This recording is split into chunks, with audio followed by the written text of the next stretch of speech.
एक बार की बात है, किसी जंगल में एक कौवा रहता था।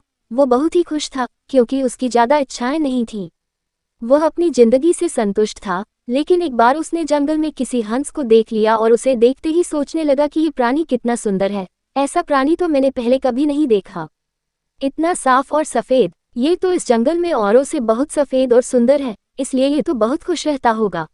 कौवा हंस के पास गया और पूछा, भाई तुम इतने सुंदर हो, इसलिए तुम बहुत खुश होगे। इस पर हंस ने जवाब दिया, हाँ मैं पहले बहुत खुश रहता था, जब तक मैंने तोते को नहीं देखा था। उसे देखने के बाद से लगता है कि तोता धरती का सबसे सुंदर प्राणी है। हम दोनों के शरीर का तो एक ही रंग है, लेकिन तोते के शरीर पर दो दो रंग है। उसके गले में लाल रंग का घेरा और वो सूरखरे रंग का था। सच में वो बेहद खूबसूरत था। अब कौवे ने सोचा कि हंस तो तोते को सबसे सुंदर बता रहा है, तो फिर उसे देखना होगा। कौवा तोते के पास गया और पूछा, भाई तुम दो दो रंग पाकर बड़े खुश होगे। इस पर तोते ने कहा, हाँ मैं तब तक खुश था जब तक मैंने मोर को नहीं देखा था।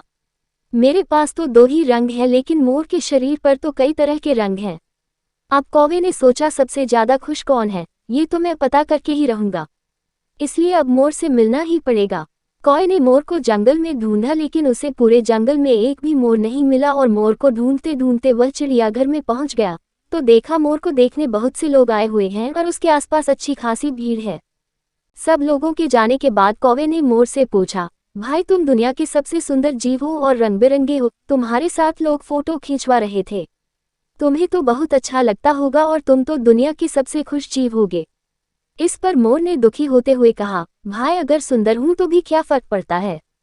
मुझे लोग इस चिड़ियाघर में कैद करके रखते हैं, लेकिन तुम्हें तो कोई चिड़ियाघर में कैद करके नहीं रखता और तुम जहां चाहो अपनी मर्जी से घूम फिर सकते हो।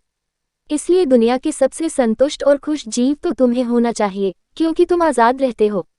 कौवा हैरान रह गया, क्योंकि उसके जीवन की अहमियत कोई दूसरा बता गया। दोस्तों, ऐसा ही हम लोग भी करते हैं।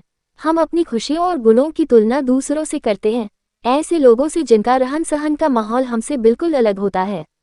हमारी जिंदगी में बहुत सारी ऐसी चीजें होती हैं जो केवल हमारे पास हैं, लेकिन हम उसकी अहमियत समझकर खुश नहीं होते।